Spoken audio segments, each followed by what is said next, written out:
Hello student, આજે આપણે starting and running characteristics of DC series motor આ topic ઉપર ડિસ્કશન કરવાના છીએ. તો ચલો ટાઈમ વેસ્ટ કર્યા વગર સ્ટાર્ટ કરીએ. Explain starting and running characteristics of DC motor. Characteristics એટલે કે લાક્ષણિકતા, બિહેવિયર. ડીસી મોટર કઈ રીતે બિહેવ કરશે, ક્યારે, તો કે સ્ટાર્ટિંગમાં એનું બિહેવિયર કેવું હશે અને રનિંગમાં એનું બિહેવિયર કેવું હશે. એટલે એની મેઇન બે કેરેક્ટરિસ્ટિક્સ છે.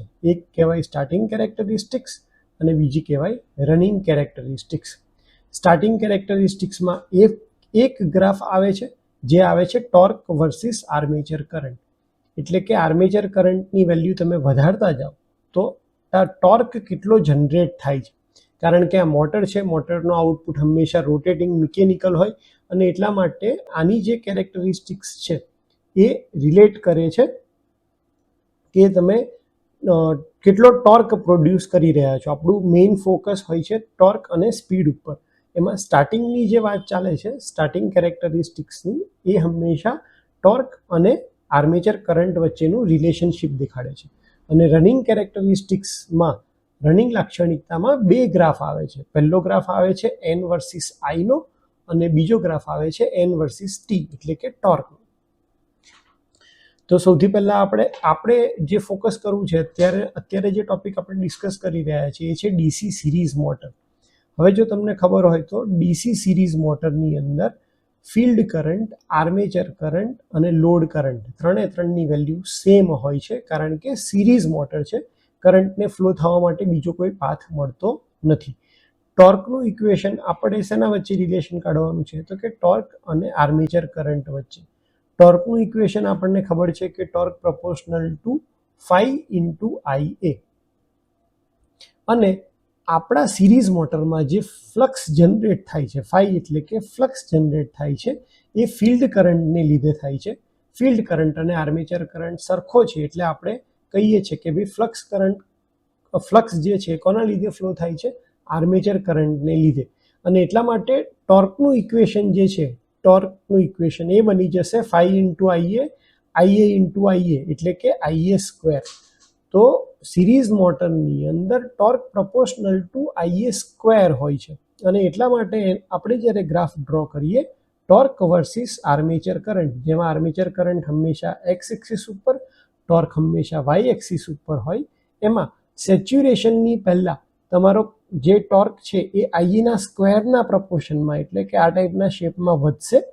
અને એકવાર સેચ્યુરેશન થઈ જાય, સેચ્યુરેશન એટલે પછી તમે ફ્લક્સની વેલ્યુ ગમે એટલી વધારો, તમારી સિચ્યુએશનમાં કોઈ ફરક પડવાનું નથી. અને એટલા માટે ફ્લક્સ તમારો કોન્સ્ટન્ટ થઈ જાય. જો ફ્લક્સ કોન્સ્ટન્ટ હોય તો સેચ્યુરેશન પછી તમારો ટોર્ક પ્રપોર્શનાલિટી આવશે આર્મેચર કરંટની સાથે. અને એટલા માટે પછી જ્યારે પણ પ્રપોર્શનલમાં ડાયરેક્ટ ક્વોન્ટિટી હોય એટલે તમારી લાઈન થઈ જાય સ્ટ્રેટ. એની પહેલાં સ્લાઇડ પેરાબોલા જેવી લાઈન આવે છે. એટલા માટે સિરીઝ મોટરની અંદર આ ટોર્ક શેને પ્રપોર્શનલ છે, તો કે આર્મેચર કરંટના સ્ક્વેરને પ્રપોર્શન છે. અને એટલા માટે પણ આપણે કહી શકીએ કે ભાઈ સ્ટાર્ટિંગમાં જ્યારે આ કરંટ તમે જુઓ ઓછો હશે તો પણ તમારો ટોર્કની વેલ્યુ તમને કેવી મળશે, બહુ જ વધારે. કારણ કે આઈએના સ્ક્વેરના પ્રપોર્શનમાં ટોર્ક તમારો પ્રોડ્યુસ થાય છે. અને એટલા માટે સિરીઝ મોટર હંમેશા એવી જગ્યાએ યુઝ થાય છે કે જ્યાં સ્ટાર્ટિંગ ટોર્ક વધારે જરૂર પડે. સ્ટાર્ટિંગ ટોર્કની વેલ્યુ જ્યાં વધારે જોતી હોય ત્યાં હંમેશા આપણે સિરીઝ મોટરનો યુઝ કરીએ છીએ. જેમ કે ટ્રેક્શન લઈ લો, તમે લિફ્ટ લઈ લો, હોઇસ્ટ લઈ લો, ક્રેન લઈ લો, આ બધી જ જગ્યાએ આપણે સિરીઝ મોટરનો યુઝ કરીએ છીએ. કારણ કે એમાં આપણને સ્ટાર્ટિંગ ટોર્કની વેલ્યુ કેવી મળે છે, વધારે મળે છે.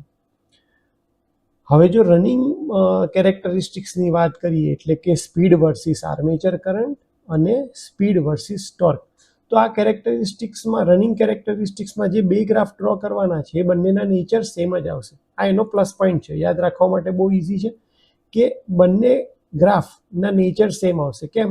કારણ કે ટોર્ક અને આર્મેચર કરંટ એ બંને એકબીજાને રિલેટ કરે છે. Torque proportional to phi into I A છે એટલા માટે. તો જેવો ગ્રાફ તમારો એન વર્સિસ આઈએનો આવશે એવો જ ગ્રાફ એન વર્સિસ ટોર્કનો આવશે. આપણે એની પહેલાં જે રનિંગ કેરેક્ટરિસ્ટિક્સ ડ્રો કરવા માટે જે બેઝિક ખબર હોય કે EB proportional to 5ZNP divided by 60 છે, કોન્સ્ટન્ટ ટર્મ દૂર કરી દઈએ તો EB પ્રોપોર્શનલ ટુ થશે 5 × n. સ્પીડના ટર્મ્સમાં, કારણ કે આપણે આ બંને ગ્રાફ શેના ટર્મ્સમાં ડ્રો કરવાના છે, સ્પીડના ટર્મ્સમાં, તો n પ્રોપોર્શનલ ટુ થઈ જશે EB/5. બેક EMF કઈ રીતે મળે છે, તો કે વોલ્ટેજ, મેઇન વોલ્ટેજમાંથી તમે આર્મેચરનો ડ્રોપ બાદ કરો ત્યારે તમને આ EBની વેલ્યુ મળી જાય છે. તો રનિંગ કેરેક્ટરિસ્ટિક્સ ડ્રો કરવા માટે આપણે સિરીઝ મોટરની અંદર જે ફ્લક્સ છે એ શેને લીધે પ્રોડ્યુસ થાય છે, તો કે આર્મેચર કરંટ. કેમ આર્મેચર કરંટ હું કહું છું, કેવું મારે જોઈએ ફિલ્ડ કરંટ, પણ હું કહી રહ્યો છું આર્મેચર કરંટ. કેમ? કારણ કે સિરીઝ મોટરમાં IA અને IF બંનેની વેલ્યુ કેવી છે, સેમ. એટલે આપણું ઇક્વેશન થઈ જશે કે ભાઈ સ્પીડ પ્રોપોર્શનલ ટુ EB/IA. જેમ જેમ આ નીચેની ક્વોન્ટિટી વધતી જશે, એટલે કે તમારો આર્મેચર કરંટ વધતો જશે, એમ તમારી સ્પીડ કેવી થવી જોઈએ, ઘટતી જવી જોઈએ. અને એટલા માટે તમે આ ગ્રાફમાં જોઈ શકો છો કે N વર્સિસ IA નો જે ગ્રાફ છે એમાં સ્ટાર્ટિંગમાં જ્યારે કરંટ બહુ ઓછો છે ત્યારે સ્પીડ કેવી છે, બહુ જ વધારે. અને એટલા માટે પણ એવું કહેવામાં આવે છે કે ભાઈ ક્યારે પણ DC સિરીઝ મોટરને નો લોડ ઉપર સ્ટાર્ટ કરવી નહીં, નહીંતર એની સ્પીડ કેવી હશે, બહુ જ વધારે. તમે વિચારો કે આ સ્પીડ પ્રોપોર્શનલ ટુ EB/IA છે, એટલે જો IA ની વેલ્યુ 0 હોય, IA ની વેલ્યુ 0 ક્યારે હશે, જ્યારે કોઈ લોડ કનેક્ટ કર્યો નહીં હોય. તો આ વેલ્યુ 0 થઈ જાય તો તમારી સ્પીડની વેલ્યુ ઇન્ફાઇનાઇટ થાય, એટલે કે બહુ જ હાઈ સ્પીડ પકડે. અને એથી આપણે DC સિરીઝ મોટરને લોડ વગર ચાલુ કરતા નથી. જેમ જેમ તમારો લોડ કરંટ વધતો જશે એમ એમ તમારી સ્પીડ કેવી થતી જશે, ઘટતી જશે. બીજું છે કે EBની વેલ્યુની અંદર શું આવે છે, V - IR. એટલે જેમ જેમ તમારો આર્મેચર કરંટ વધશે એમ એમ તમારો આ ડ્રોપ વધતો જશે. આ ડ્રોપ વધશે એટલે EBની વેલ્યુ તમારી ઘટશે, કારણ કે તમારો ટર્મિનલ વોલ્ટેજ છે તો કોન્સ્ટન્ટ છે. આ 230 વેલ્યુ ધારો કે આપણે મૂકીએ તો 230ની વેલ્યુ કોન્સ્ટન્ટ રહેશે અને આ ડ્રોપ ધીરે ધીરે કરંટ વધવાની સાથે વધતો રહેશે. એટલે પહેલાં ધારો કે 2 વોલ્ટ હોય, પછી 3 વોલ્ટ થશે, પછી 5 વોલ્ટ, 10 વોલ્ટ. તો એ વેલ્યુ વધવાથી તમારી EBની વેલ્યુ ધીરે ધીરે ઘટશે. તો EBની વેલ્યુ ઘટશે એટલે પણ સ્પીડમાં ઘટાડો થાય છે, પણ મેઇન ઘટાડો શેના લીધે થાય છે, આ આર્મેચર કરંટ વધવાને લીધે. તો બે કારણથી આ સ્પીડનો ગ્રાફ તમારો ડાઉનવર્ડ્સ આવશે. એમાં મેઇન પ્રપોર્શન શેના લીધે હશે, આર્મેચર કરંટના લીધે, અને થોડોક ઘટાડો EBમાં જે ઘટાડો થાય છે એના લીધે પણ આ ગ્રાફ આવો આવે છે.